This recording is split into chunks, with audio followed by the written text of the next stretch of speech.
Morning to all. तो आपका जो चैप्टर हमारा कंप्लीट हुआ है that chapter was dual nature. Dual nature में हमने दोनों नेचर्स के बारे में बात की थी, रेडिएशन और पार्टिकल नेचर दोनों के बारे में बात की थी।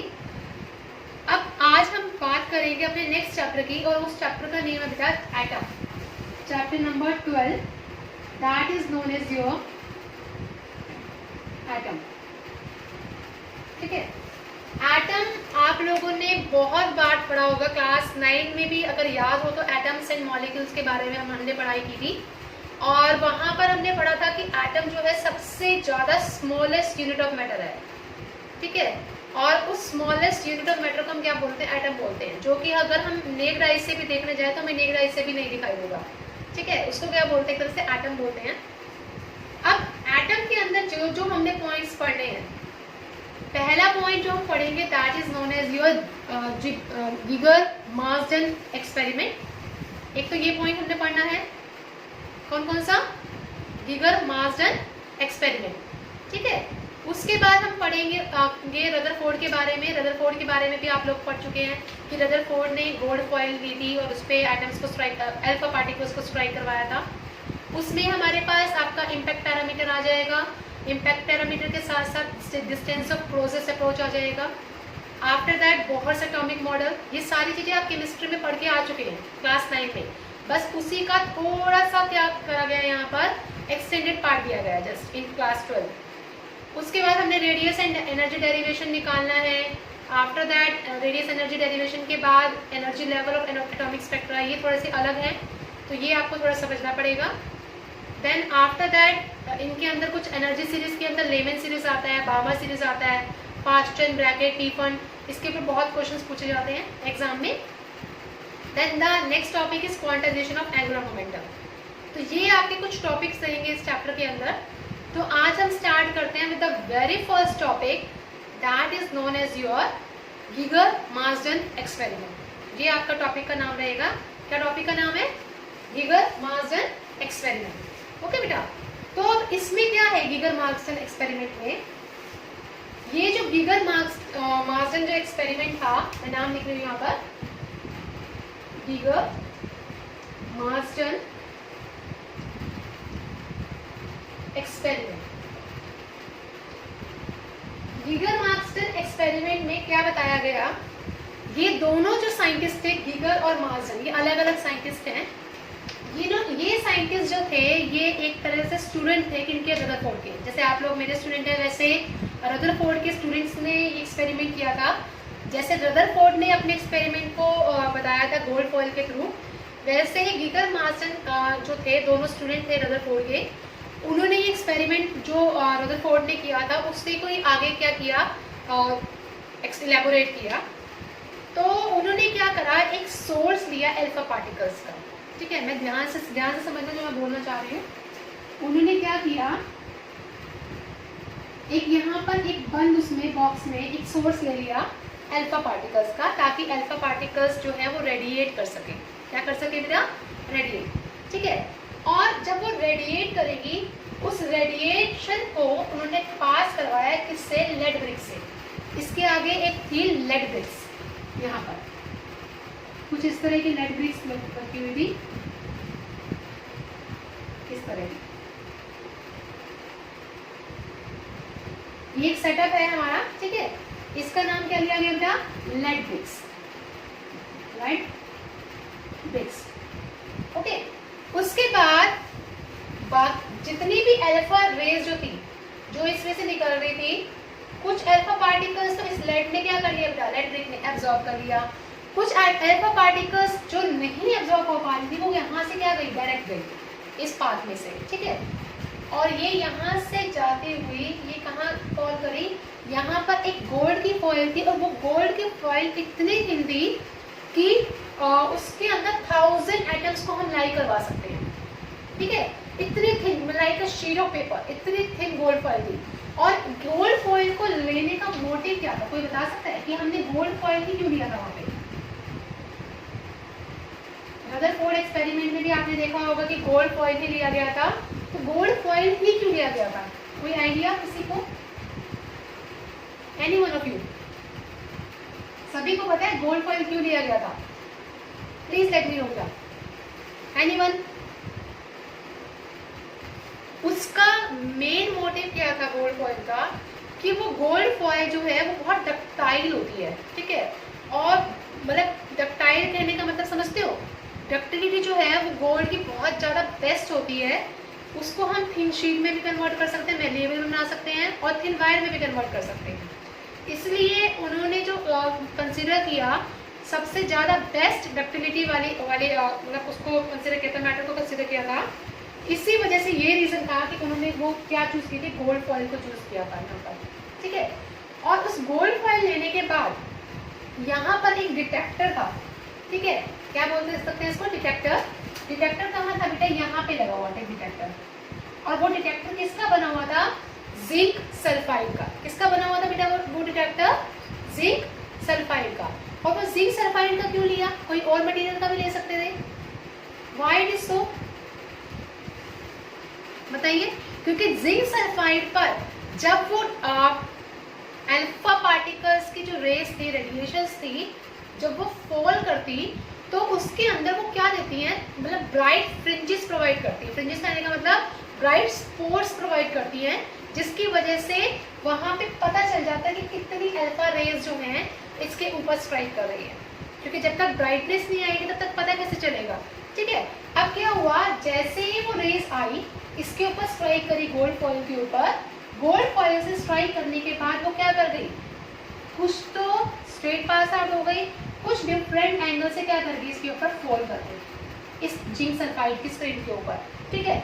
और जैसे ही वो स्क्रीन के ऊपर फॉल करी उस पर क्या हुआ, अलग अलग स्पोर्ट्स दिखाई देने लगे, ये स्पोर्ट्स दिखाई देने लगे यहाँ पर, ठीक है, ब्राइट स्पोर्ट्स दिखाई देने लग गए। और मेन रीजन उसका क्या था, यही बताने का था यहाँ पर कि जो अल्फा पार्टिकल इसके ऊपर स्ट्राइक कर रहे हैं उन अल्फा पार्टिकल्स की एक तो एनर्जी कितनी है, ठीक है। मैं बात ध्यान से सुनना, यहाँ पर जो अल्फा पार्टिकल्स हैं, ये जो सोर्स लिए है ना हमने, सोर्स ऑफ अल्फा पार्टिकल्स, उसमें आप उस सोर्स को बिस्मथ बोल सकते हो। केमिस्ट्री में आप लोगों ने पढ़ा होगा बिस्मथ के बारे में। बिस्मथ जो होता है वो क्या है, एक रेडियो एक्टिव सोर्स है, उसका जो आपका एटॉमिक नंबर होता है दैट इज 83, और जो उसका मास नंबर होता है दैट इज 214 एंड 83 बिस्मथ ये आपका लाई करता है।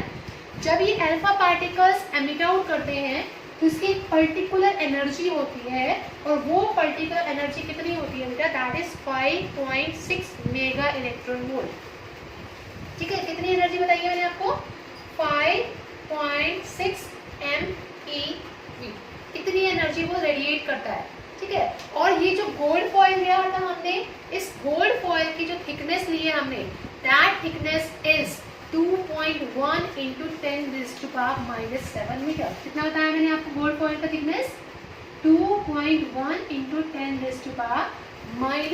10⁻⁷ मीटर, ओके बेटा।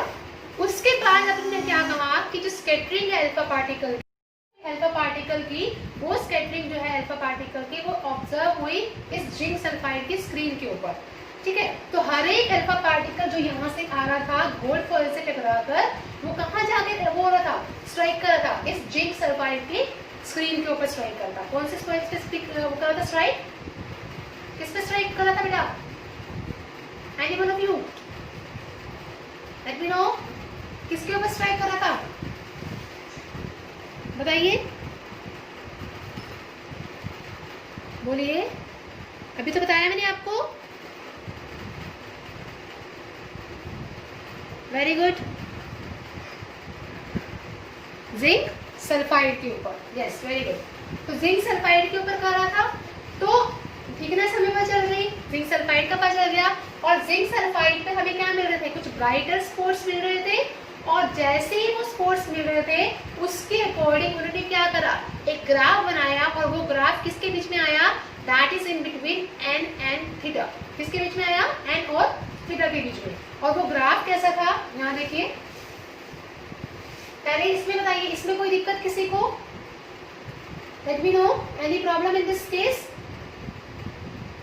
चलिए हाँ जी बेटा बोलिए, ठीक है। देखिए अब उसके बाद उन्होंने जो ग्राफ दिखाया, वो ग्राफ क्या था, the number of alpha particles और थीटा के बीच में जो ग्राफ बन रहा था, वो ग्राफ क्या था, ध्यान से देखिए बेटा, वो ग्राफ कुछ इस तरह से था, ये देखिए ये n है और ये जो लाइन था that is known as theta, ठीक है। n पर उन्होंने क्या लिया, n is known as the number of alpha particles, कितने अल्फा पार्टिकल्स ट्राई कर सकते हैं, 10 10 raised to power 2 3 4 5, कितने हम ले सकते हैं 7 6 और 7, ठीक है। ऐसे थीटा एंगल पे था, थीटा जब उन्होंने देखा 20, then after that we will take 40 60 80 100 120, ठीक है। तो उन्होंने क्या देखा कि जितने number of alpha particles scatter कर रहे हैं वो क्या कर रहे हैं, ये ज्यादा ना होके क्या कर रहे हैं, लेस है, यानी कि अगर वहां पर एंगल जो है स्कैटर्ड एंगल वो ज्यादा होगा तो अल्फा पार्टिकल्स कम होंगे, और अगर थीटा ज्यादा कम होगा तो अल्फा पार्टिकल्स क्या होंगे, ज्यादा होंगे। इट मींस जरूरी नहीं था कि सारे के सारे अल्फा पार्टिकल्स उसके अंदर स्ट्राइक करके क्या कर रहे थे, आपको स्ट्रेट जिंक सल्फाइड स्क्रीन पे मिल रहे थे, ऐसा नहीं था। Number of alpha particles less थे उसके अंदर, ठीक है, जो स्कैटर कर रहे थे। इसलिए यहाँ पर क्या है, एन और थीटा आपस में कैसे इनवर्सली है, जो एंगल बन रहा है वो कैसा बन रहा है, आप देख भी रहे होंगे। इस पॉइंट पर एन अगर मैक्सिमम है तो थीटा क्या है, मिनिमम। इस पॉइंट पर एन अगर मिनिमम है तो थीटा क्या है, मैक्सिमम। देख रहे हैं ना, तो ये इनवर्सली था यहाँ पर आपके पास नंबर ऑफ अल्फा पार्टिकल्स का। ओके बेटा, तो यहाँ से उन्होंने क्या देखा, अगर याद हो तो रदरफोर्ड के केस में, कि बहुत सारे अल्फा पार्टिकल जो पास आउट होके आए थे उसमें क्या था कि एटम के अंदर जो स्पेस था वो बहुत ज़्यादा मतलब एम्प्टी था, जिसकी वजह से वो अल्फा पार्टिकल्स उस पर्टिकुलर एम्प्टी स्पेस से निकलकर जिंक सल्फाइड की स्क्रीन पर स्ट्राइक कर गए थे। ओके, उसके बाद सेकंड क्या था, उन्होंने देखा कि रदरफोर्ड के उससे ही कि कुछ अल्फा पार्टिकल्स क्या कर गए थे उस न्यूक्लियस से, जो मान लीजिए एटम है, ये एटम था, ठीक है, इसके बीच में ये न्यूक्लियस था। अल्फा पार्टिकल जिनको स्पेस मिला वो तो चले गए स्ट्राइक कर आगे, ठीक है, जिसको स्पेस नहीं मिला वो क्या कर गए, न्यूक्लियस से टकरा के क्या हो गए, वापस रिबाउंस करके वापस आ गए, ठीक है। तो these are the two important terms और we can say in this theory.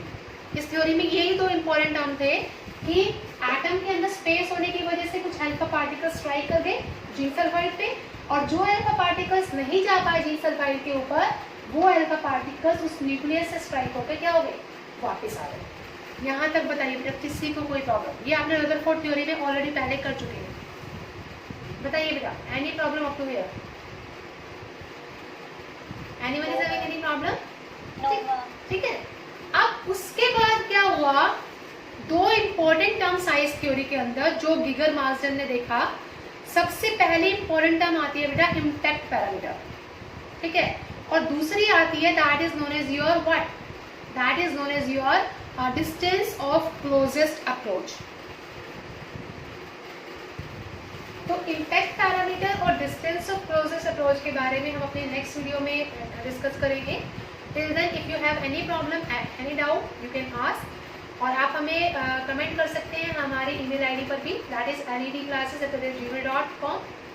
और किसी तरह की कोई भी दिक्कत होती है, कोई भी परेशानी, you can ask, you can share with us, and thank you so much for your support, your love, कि we are here for your help. And जितना हो सके प्लीज़ आप शेयर करिए हमारे वीडियोस, ताकि उन बच्चों तक पहुंच सके जो बच्चे ट्यूशन लेने में असमर्थ हैं। इसी के साथ थैंक यू।